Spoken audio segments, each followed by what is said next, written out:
Hello students, कैसे हैं आप सब लोग। वेलकम है आपका 100% पास गारंटी सीरीज इन अकाउंट्स के अंदर। और आज मैं आपको 3 नंबर और पक्के करके दूंगा। और आपको पता है कि हमने इश्यू ऑफ डिबेंचर्स बहुत अच्छे से कर लिया है। अभी तक 6 पार्ट हो चुके हैं, आज 7th डे। एक बार कमेंट सेक्शन में ना अटेंडेंस जरूर लगा लेना, वो आपकी पंक्चुअलिटी को, कंसिस्टेंसी को बढ़ाएगा कि भाई हम डेली बेसिस पे मेहनत कर रहे हैं। ज्यादा नहीं, 20 से 22 वीडियो टोटल मैं लेके आऊंगा और 20 से 22 टॉपिक बहुत अच्छे से कवर करा दूंगा। आपके आराम से 40+ मार्क्स कवर हो जाएंगे। इस सीरीज को देखने के बाद एक भी बच्चा फेल नहीं होगा, इसकी मेरी गारंटी है। साथ में जो टॉपिक मैं कराता हूं उसके कुछ होमवर्क क्वेश्चन भी देता हूं, उसका लिंक डिस्क्रिप्शन में टॉप पे है। वहां से जाके एसपीसी से आपसे उसके होमवर्क क्वेश्चन प्लस उसके आंसर्स जरूर बना लेना। आपका ये टॉपिक पूरी तरह से पक्का हो जाएगा।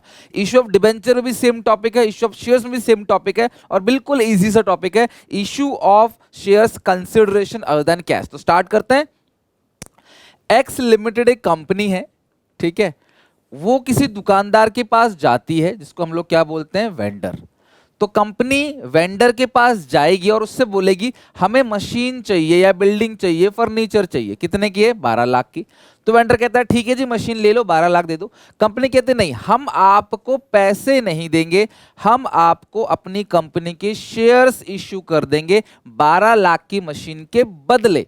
समझ रहे हो बात को? तो कंपनी कहती है जी नहीं, हमें आप 2 लाख रुपए कैश दे दो। तो 2 लाख आपने कैश दे दिया, बाकी 10 लाख के शेयर इशू कर दिए। शेयर कितने का है? 10 रुपए का एक है। तो आपने 1 लाख शेयर 10 रुपए के हिसाब से 10 लाख रुपए के शेयर्स वेंडर को इशू कर दिया।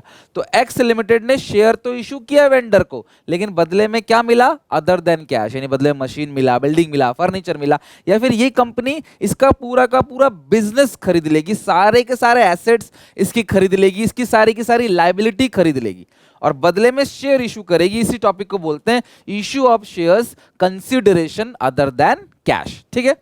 तो इसमें सबसे पहली जो एंट्री होगी वो होगी एसेट्स को खरीदने की। हम जब भी एंट्री पास करते हैं, हम कंपनी की बुक्स में एंट्री पास करते हैं। तो कंपनी की बुक्स में सबसे पहले आप एसेट्स खरीदते हो, तो एसेट्स खरीदने की जो एंट्री पास होगी वो होगी assets account debit to vendor account. आपने एसेट्स खरीदी जितने की भी, वेंडर वो पर्सन है जिससे आप एसेट खरीदते हो। तो मशीन खरीदोगे तो मशीनरी टू वेंडर, बिल्डिंग खरीदोगे तो बिल्डिंग टू वेंडर, फर्नीचर खरीदते हो तो फर्नीचर टू वेंडर। आपने एसेट्स को खरीद लिया, सबसे पहला काम।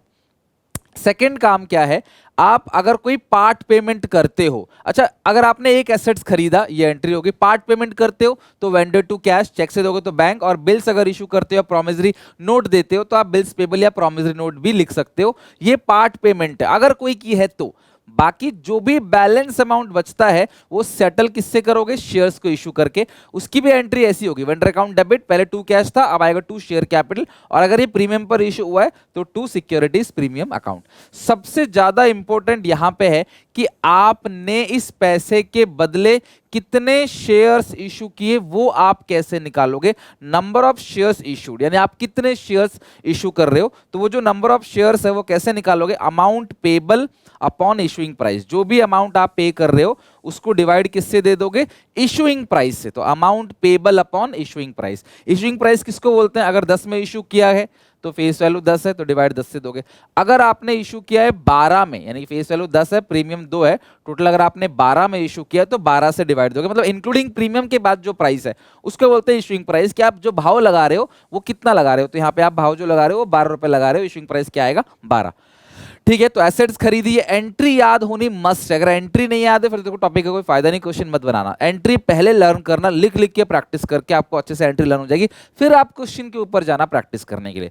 एसेट्स खरीदते हो, एसेट्स टू वेंडर, वेंडर को पार्ट पेमेंट कर रहे हो, वेंडर टू कैश, बैंक या बिल्स पेबल या प्रॉमिसरी नोट, फिर वेंडर टू शेयर कैपिटल। अगर प्रीमियम पर इशू हुआ 2% डिवेंचर, आप इनको मर्ज भी कर सकते हो। Vendor account debit to cash, to share capital, to securities premium, आप इनको मर्ज करके भी कर सकते हो। मैं कई कई क्वेश्चन कराऊंगा इसके अंदर, ठीक है। ठीक है सर, आ गया समझ। लेकिन अगर आप वेंडर से एक एसेट नहीं खरीद रहे, उसका पूरा का पूरा बिजनेस खरीदते हो, तो आप बहुत सारी एसेट्स खरीदोगे, उसकी बहुत सारी लायबिलिटी आप खरीदोगे। तो उसकी जो एंट्री होती है वो होती है assets account debit individually. Building, machinery, furniture, जो अग्रीड वैल्यू है, अग्रीड वैल्यू, जितनी भी अग्रीड वैल्यू है, जो भी आपने अग्री किया है, बिल्डिंग फर्नीचर मशीन का वैल्यू तय किया है, उस वैल्यू से सारी एसेट्स को डेबिट करोगे इंडिविजुअली, सारी लाइबिलिटीज को क्रेडिट करोगे टू वेंडर। वेंडर में क्या आता है? परचेज कंसिडरेशन, कि आपने ये पूरा का पूरा जो बिजनेस है, सारी की सारी एसेट्स और सारी की सारी लाइबिलिटी कितने की खरीदी है, वो क्वेश्चन में गिवन होता है। अगर परचेज कंसिडरेशन गिवन नहीं है तो उसे निकालने का कोई तरीका होगा। अगर वो भी नहीं है तो समझ लो अगर मैं किसी के 20 लाख की एसेट्स खरीदता हूं और 2 लाख की लायबिलिटी, तो परचेज कंसिडरेशन 18 लाख की तो होगा। भाई तुम्हारे 20 लाख की प्रॉपर्टी ले रहा हूं मैं, और तुम्हारा जो कर्जा है वो भी मैं ले रहा हूं, तो तुम्हारे कर्जे की पेमेंट अब मैं करूंगा। तो 2 लाख की तुमसे 20 लाख की प्रॉपर्टी ली, एसेट्स ली, तुमको तुम्हारा कर्जा 2 लाख का मैं पे करूंगा, तो तुमको कितना दूंगा? 18 लाख। मेरे पास प्रॉपर्टी आई 20 लाख की, 18 तुमको दूंगा, 2 लाख तुम्हारे कर्जदारों को दूंगा, तो 18 लाख आएगा PC, assets minus liability, PC आता है। बट जनरली क्वेश्चन में गिवन होता है, आप यहां लिख देना। तो एसेट्स की value, to liabilities, to vendor. अगर फिर ऊपर कुछ कम पड़ जाए तो वो गुडविल है, और नीचे कुछ कम पड़ जाए तो वो कैपिटल रिजर्व। ध्यान रखना, assets account debit to liability to vendors, और ऊपर कम पड़ता है तो गुडविल, नीचे कम पड़ता है कैपिटल रिजर्व। सर सेंस क्या है ऊपर कम पड़ने का? देखो यार, तुम्हारा नेट एसेट 50 लाख का है, तुम 60 लाख मांग रहे हो मुझसे, 10 लाख फालतू मांग रहे हो, क्यों मांग रहे हो? गुडविल के। तो ऊपर कम पड़ेगा तो समझ लो गुडविल आप ले रहे हो, इसीलिए उसको फालतू पैसा दे रहे हो। उसका नाम, उसका रेपुटेशन जो उसने कई सालों में बनाया है, तो भैया उसके पैसे आप उसको दे रहे हो। नीचे कम पड़ता है, तुम्हारा फायदा है, तुम कम पैसे ले, वो तुमसे कम पैसे ले रहा है, तो उसको आप एक रिजर्व के अंदर डाल दोगे, दैट इज कैपिटल रिजर्व। क्योंकि कैपिटल नेचर का प्रॉफिट है, ये रोज होने वाला प्रॉफिट नहीं है, इसलिए इसको कहां डालते हैं हम लोग? कैपिटल रिजर्व के अंदर डालते हैं। तो ये बातें बहुत छोटी छोटी है, इनको प्लीज आप ध्यान रखना, ये एंट्रीज। अब चलते हैं क्वेश्चन के ऊपर। अब क्वेश्चन की प्रैक्टिस करते हैं। एंट्री आई अज्यूम कि आपको याद हो गई। अब चलते हैं। सोना लिमिटेड ने मशीन खरीदी है 17 लाख की मोना लिमिटेड से। तो मशीन खरीदने की एंट्री आप क्या करोगे? मशीनरी अकाउंट डेबिट, किससे खरीदी है? वेंडर का नाम लिख दो। कितने में खरीदी है? 17 लाख रुपीस की आपने मशीनरी खरीदी है। फिर ये 20% जो है वो चेक से दे रहे हैं, तो 20% चेक से दे दो। तो मोना लिमिटेड डेबिट 20% कितना बनेगा? Being assets purchase, being 20% paid through cheque. 3,40,000 आपने चेक से दे दिए, जो कि 17 लाख का 20% है। तो बचा कितना? 80%। भाई 17 लाख का आपने पूरा का पूरा मशीन खरीदा है, 20% माइनस कर दिया, तो जो भी आपके पास बैलेंस अमाउंट है वो है 13,60,000 जो बैलेंस है। और उस बैलेंस के लिए आप शेयर इशू कर रहे हो 100 का एक 25% प्रीमियम। वैल्यू 100 है, फेस वैल्यू प्रीमियम 25, तो आपने जो शेयर इशू किया है वो 125 पर शेयर में इशू किया है। तो आपको सबसे पहले निकालना पड़ेगा नंबर ऑफ शेयर्स, कि आप कितने शेयर्स इशू करोगे। भाई तुमको किसी को 13,60,000 रुपए देने हैं, 13,60,000, और जो तुम्हारे पास नोट है, ठीक है, जो तुम्हारे पास करेंसी है, नोट है, वो मान लेते हैं 125 का है। वो कितने का है? 125 का। तो आप 125 से तो डिवाइड दोगे ना, तो 10,880 शेयर आप उसको इशू करोगे, 10,880 शेयर्स, ठीक है। और इसकी एंट्री क्या होगी? वेंडर कौन है? मोना, डेबिट 13,60,000 बैलेंस बचा हुआ है, टू शेयर कैपिटल, कितने शेयर्स है? 10,880 शेयर्स, और फेस वैल्यू कितनी है? 100, 10,88,000 बन जाएगा, 10,88,000। और जो बैलेंस अमाउंट है वो किस नाम से आएगा? सिक्योरिटीज प्रीमियम अकाउंट के नाम से। तो 10,880, और प्रीमियम इस क्वेश्चन में कितना है? 25 रुपए का। तो अगर इसको 25 से मल्टीप्लाई कर दोगे तो आएगा 2,72,000। तो अगर आप 272 10,88 मर्ज करोगे तो आएगा 1360। हो गया match. Being 10,880 shares of ₹100 each at 25% premium issue to vendor या Mona Limited. Being 3,40,000 cheque issue to Mona Limited. Being machinery purchase from Mona Limited. और ये एंट्री किसकी बुक्स में हो रही है? Journal entry in the books of Sona Limited. ठीक है, तो एसेट्स खरीदने की एंट्री आपने कर ली, पार्ट पेमेंट की एंट्री आपने कर ली, और लास्ट में अच्छा आप इन दोनों को मर्ज भी कर सकते थे, दोनों एंट्री को। कैसे मर्ज करते? आप लिखते मोना लिमिटेड अकाउंट डेबिट, पूरा लिखते 17 लाख, टू बैंक, यहां पे टू बैंक और आ जाता 340, नीचे का दोनों सेम, और ऊपर 30-60 काट के पूरा 17 लाख। ठीक है, लिख लो। कई सारे क्वेश्चन करेंगे हम लोग, ये करके आप भी प्रैक्टिस करो, मेरे साथ साथ एंट्री बना, और जितनी एंट्री सही है ना उतने नंबर मिलेंगे। अगर एक एंट्री सही है तो उसकी भी नंबर मिलेंगे, स्टेप वाइज मार्किंग होती है। सबसे अच्छी बात यह है, रेंडन लिमिटेड ने मैच्योर लिमिटेड का बिजनेस खरीदा, एसेट्स 45 लाख के हैं उसके अंदर। ठीक है, कई बार खाली बिजनेस लिखा होता है तो आप यहाँ बिजनेस भी लिख सकते हो। एसेट्स कितने के हैं 45 लाख के, लाइबिलिटीज कितने की हैं 2 लाइबिलिटीज 640 के, लाइबिलिटी है 6,40,000 का, परचेज कंसिडरेशन कितने की है 36 लाख की, तो 36 लाख में आपने पूरा बिजनेस खरीदा मैच्योर लिमिटेड। तो assets account debit to liabilities account to Mature Limited, 36 lakh में आपने उसका पूरा बिजनेस खरीदा जिसके अंदर 45 लाख की एसेट्स है और 6,40,000 की लाइबिलिटी है। अच्छा यार थोड़ा दिमाग लगाओ, नीचे की टोटलिंग कितनी है, नीचे की टोटलिंग है 36 लाख प्लस 640, नीचे की टोटलिंग है 42,40,000, ऊपर की टोटलिंग 45 लाख है, नीचे कम पड़ रहा है 2,60,000, तो जो भी नीचे बैलेंस आ रहा है वो कैपिटल रिजर्व है। ठीक है, वो क्या है आपका कैपिटल रिजर्व, वो आप पैसा आपने रिजर्व में डाल दिया, जो फायदा हुआ है उसको आपने रिजर्व में डाल दिया कि कैपिटल नेचर का प्रॉफिट है ये। तो 45 लाख के एसेट्स है और 6,40,000 की लायबिलिटी है। अगर मैं किसी से 45 लाख के एसेट्स खरीदता हूं और 6 लाख लायबिलिटी भी उसके ले रहा हूं कि उसकी लायबिलिटी की जिम्मेदारी मेरी, मैं पे करूंगा उसकी लायबिलिटी को, तो 38,60,000 मुझे पे करना चाहिए उसको, वो 36 में खुश है, तो 2,60,000 जो फालतू हमें बचा है वो हम कैपिटलिज्म में डाल देंगे। अच्छा अब लिखा है कि the amount settle by bank draft 1.5 lakh, भाई बैंक ड्राफ्ट से 1.5 लाख दे दिया, तो मैं एक साथ एंट्री कर देता हूं mature limited debit, mature limited को देना कितना है 36 लाख देना है, टू बैंक आपने बैंक से दे दिया 1.5 लाख रुपए, तो मुझे बताओ बैलेंस जो भी बचा, बैलेंस अमाउंट बचा, बताओ बचा कितना। आपको 36 लाख की पेमेंट करनी थी, 1.5 लाख आपने चेक से दे दिया, तो 34,50,000 का बैलेंस बचा।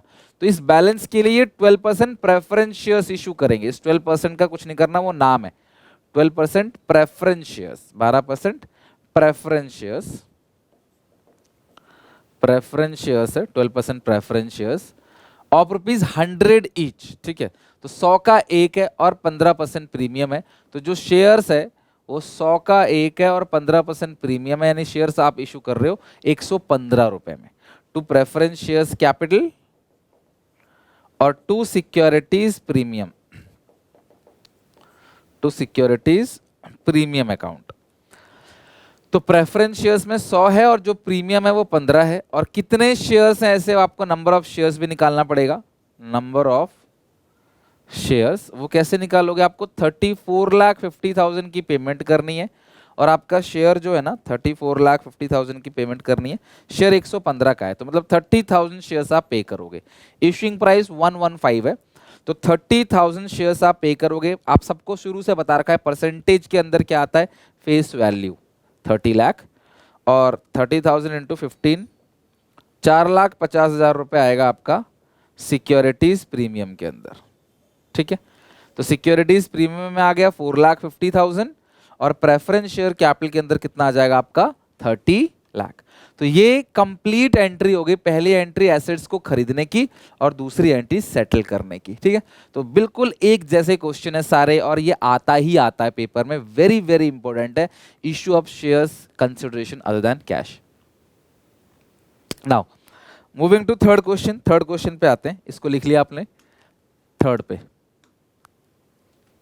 निखिल लिमिटेड ने बिजनेस खरीदा है सोनिया लिमिटेड से। ठीक है, तो ये हो गया निखिल लिमिटेड और सोनिया लिमिटेड है वेंडर 22 लाख में, issuing 20,000 fully paid up shares of 100 each at a premium of 10%। The assets and liability consisted the following. तो आपने ये सारे एसेट्स खरीदी है, लिखो मशीनरी अकाउंट डेबिट, जितनी भी एसेट्स आपने खरीदी सबको लाइन बाय लाइन आप क्या कर दोगे, डेबिट कर दोगे। तो machine account debit, debtors account debit, stock account debit, building account debit 11,50,000 और बिल्स पेबल क्रेडिट है, तो वो बिल्स पेबल नीचे आएगा, टू बिल्स पेबल अकाउंट 2,50,000 और किससे खरीदी है, सोनिया लिमिटेड से। सोनिया लिमिटेड कितना अमाउंट है, 22 लाख का बिजनेस आपने सोनिया लिमिटेड से खरीदा है। All asset individually debit to liability to vendor. तो अगर आप देखोगे तो नीचे की टोटलिंग तो 24,50,000 है, ऊपर की टोटलिंग देखते हैं 7,250 प्लस ये 5 लाख 11,50,000, ऊपर है 26 लाख और नीचे जो है वो है 24,50,000। 1.5 लाख का अगेन बैलेंस नीचे बच रहा है। जो भी बैलेंस नीचे आएगा वो किस नाम से दिखा दोगे आप? कैपिटल रिजर्व के नाम से दिखा दोगे। जो भी बैलेंस बचेगा वो किस नाम से आएगा? कैपिटल रिजर्व के नाम से आ जाएगा। तो ये हो गया एंट्री पहली। अच्छा, अब जो सेटलमेंट होगी वो कैसे होगी? साफ साफ लिखा है, कोई भी इसके अंदर कैश नहीं है, चेक नहीं है, सीधा 20,000 शेयर, 10 का एक 10% प्रीमियम, तो सॉरी 100 का एक शेयर है और 10% प्रीमियम, तो शेयर्स कितने का होगा? 110 का शेयर इस क्वेश्चन के अंदर हो गया। और इसमें सबसे अच्छी बात पता है क्या है? आपको ऑलरेडी इशू कितने शेयर्स किया है ना, वो गिवन है क्वेश्चन के अंदर, तो आपको कोई कैलकुलेशन नहीं करनी। इट्स क्वाइट क्लियर कि नंबर ऑफ शेयर्स गिवन है, तो आप बस पेमेंट कर दोगे। किसको पेमेंट करना है? सोनिया को। Sonia limited debit. कितनी पेमेंट करनी है जी इनको? 22 लाख की करनी है। 22 लाख की पेमेंट करनी है। कैसे? To equity shares, capital, to securities premium. सारे क्वेश्चन बिल्कुल एक जैसे ही है, डिबेंचर में भी सेम टॉपिक है। और कितना अमाउंट है? 100, या इक्विटी शेयर में तो फेस वैल्यू आएगा, प्रीमियम 10 रुपए का है।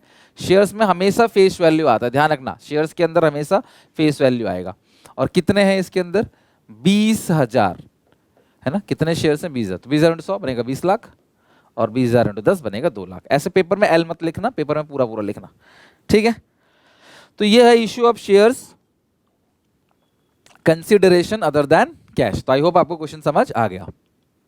अब एक और क्वेश्चन है जहां पे जनरल ट्रेडर्स ने बिजनेस खरीदा पवन रिटेल का 6 लाख में। साफ साफ लिखा है पीसी 6 लाख का है, परचेज कंसिडरेशन।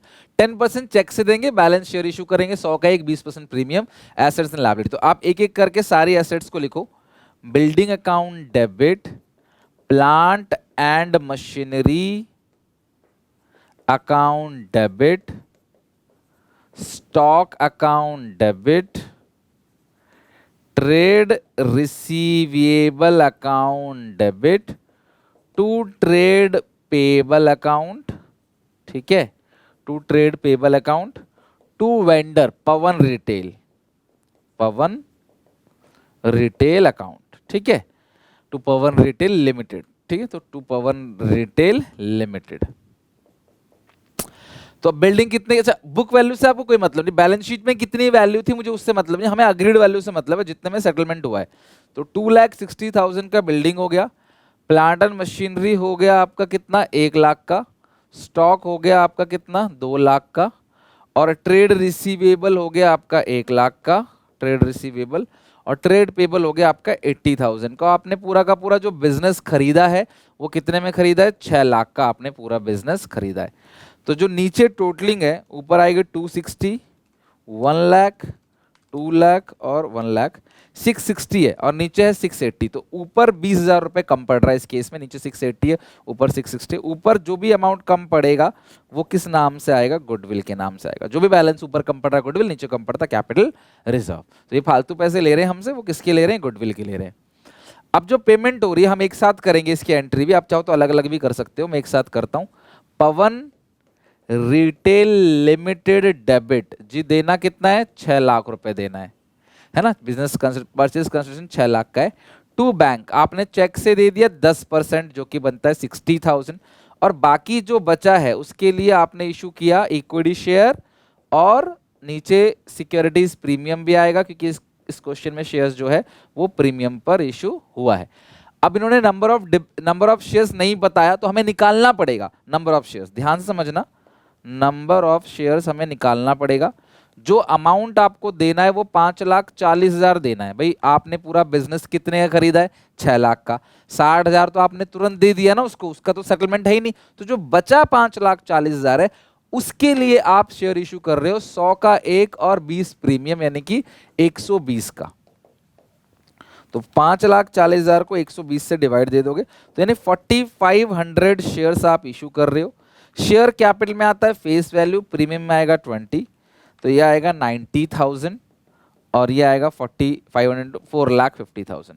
तो 450 प्लस 90 540 प्लस 60 6 लाख, ऊपर नीचे बिल्कुल मैच हो गया। तो कभी आपको अगर दो वैल्यू दी हो, बुक वैल्यू और अग्रीड वैल्यू, तो आपको अग्रीड वैल्यू से लेना है, मैंने शुरू में भी आपको बताया था। तो ये है अदर देन कैश, और इसकी रिगार्डिंग होमवर्क क्वेश्चन भी मैं आपको दे दूंगा, है ना। एसपीसीसी ऐप पे, आप उसको भी जरूर बनाना, ठीक है, ताकि आपकी अच्छे से प्रैक्टिस जाए। वो अलग क्वेश्चन होंगे, ये अलग क्वेश्चन होंगे। कई बार कंपनी प्रमोटर्स को और अंडर राइटर्स को शेयर इशू करती है एम्प्लॉय स्टॉक ऑप्शन प्लान या स्वेट इक्विटी के तहत, ठीक है, स्वेट इक्विटी शेयर्स।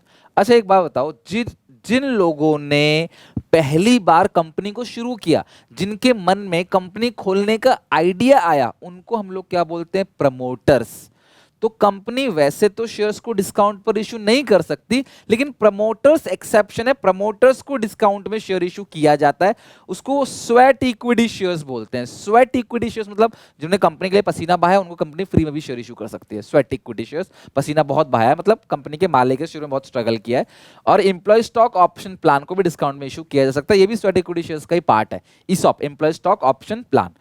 और अंडरराइटर्स कौन होते हैं? जो आपके शेयर्स बिकवाते हैं। आपको पता है कि अगर 90% की एप्लीकेशन नहीं आई तो आपको पूरा इशू कैंसिल करना पड़ता है। अगर आप 100 शेयर इशू कर रहे हो तो 90 शेयर बिकने चाहिए आपके, नहीं बिके तो इशू कैंसिल। तो ये 90 शेयर बिकवाने की ये लोग गारंटी लेते हैं और बदले में अंडरराइटिंग कमीशन लेते हैं। ये लोग कुछ वैसे हैं, जैसे मेरे एक प्लॉट पड़ा हुआ है, मान लो एक बीघे का प्लॉट है, फिर 1 लाख स्क्वायर फीट का एक प्लॉट है, ऐसा मान लेते हैं, और यार 10,000 स्क्वायर फीट का प्लॉट है, अब बहुत बड़ा प्लॉट है, मुझे ना, मैंने एक को बोला, मैंने भाई तुम इसमें प्लॉटिंग कर दो, तुम इसमें छोटे छोटे प्लॉट काट के बेच दो, तुम्हारी जिम्मेदारी, तुम सारे प्लॉट बिकवा देना, 2 प्लॉट तुम रख लेना। तो दिस इज कॉल्ड इश्यू, और इसी बोलते हैं अंडर राइटर। तो वो इंसान एज अ मालिक उसको बेचेगा, लेकिन वो मालिक नहीं है, उसको बोलते हैं अंडर राइटर्स, ब्रोकर की तरह समझ लो, वो उसको बेचेगा।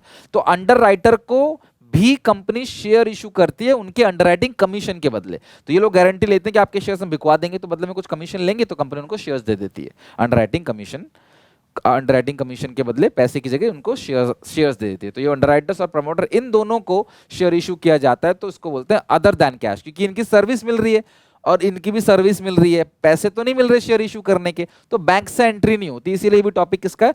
अदर देन कैश का टॉपिक है। जब आप अंडरराइटर्स को, प्रमोटर को शेयर इशू करते हो, तो आप डेबिट क्या करोगे? पैसा तो नहीं आ रहा, तो इनकॉर्पोरेशन एक्सपेंस अकाउंट या प्रिलिमिनरी एक्सपेंसेस, कंपनी को चलाने के लिए, कंपनी को शुरू करने से पहले जो खर्चे होते हैं वो उन्होंने खुद किए हैं, तो उसके बदले कुछ शेयर्स रखते हैं। इनकॉर्पोरेशन एक्सपेंस और preliminary expenses account debit to promoters account, और फिर जब प्रमोटर को शेयर मिल जाते हैं तो promoter account debit to share capital, ठीक है। सिमिलरली अंडरराइटिंग कमीशन को ड्यू करते हैं, being underwriting commission due, underwriting commission to underwriters account. फिर जब हम अंडरराइटर को दे देते हैं शेयर, तो उसकी एंट्री करते हैं underwriters account debit to share capital. तो अंडरराइटिंग कमीशन टू अंडरराइटर्स और underwriters account debit to share capital, ये अंडरराइटर्स की 2 एंट्री होती है और प्रमोटर्स की 2 एंट्री। बिल्कुल सेम सी एंट्री है, दिक्कत कहीं आएगी नहीं आपको। क्वेश्चन ये रहा, गुंजन लिमिटेड ने इशू किया है 20,000 शेयर्स, 10 का एक fully paid up to promoter. तो प्रमोटर को इशू किया 20,000 यूनिट, 2 लाख प्रमोटर को इशू किया है। देखो मैं एंट्री नहीं कर रहा, मैं यहीं पे लिख देता हूं 2 लाख 2 लाख, ठीक है। क्वेश्चन 5 का आंसर है, 5 का सॉल्यूशन 2 लाख 2 लाख, और यहां भी आएगा 2 lakh 2 lakh. Underwriting sorry preliminary expenses या incorporation expense account debit to promoters, promoter to share capital, बस यही करना और कुछ है भी नहीं इसके अंदर। लास्ट है 5,000 शेयर, 10 का एक, यानी 50,000 इन्होंने अंडरराइटर को भी दे दिया उनकी सर्विस के लिए। तो 5,000 इंटू 10 50,000, तो यहाँ लिख दो 50,000। Underwriting commission to underwriter, underwriter to share capital, बस यही है, इसमें और कुछ नहीं। एंट्री की प्रैक्टिस का ही क्वेश्चन है, अलग से कुछ नहीं। आप एंट्री अच्छे से याद कर रखना, मे भी आ जाए, तो कुछ लोग नहीं करते क्योंकि आता बहुत कम है, बट करके जाना, क्या पता आ जाए, है ना। चलो, तो फाइनली हम लोगों ने इश्यू ऑफ शेयर्स का कंसिडरेशन अदर देन कैश और टॉपिक कर लिया। यहां से 3 नंबर पक्के होंगे, प्लीज इनकी प्रैक्टिस जरूर कर लेना और मुझे बताना कि अभी तक आपने सारी चीजें कर लेना। हमने 7 पार्ट अभी तक खत्म कर लिए, 7 पार्ट्स हमारा एंड हो चुके हैं, तो इस हिसाब से 20 मार्क्स तक का लगभग हो चुका है। तो मुझे बताना आपने कितना कवर किया है, ठीक है। मिलते हैं नेक्स्ट वीडियो में, टेक केयर, बाय बाय।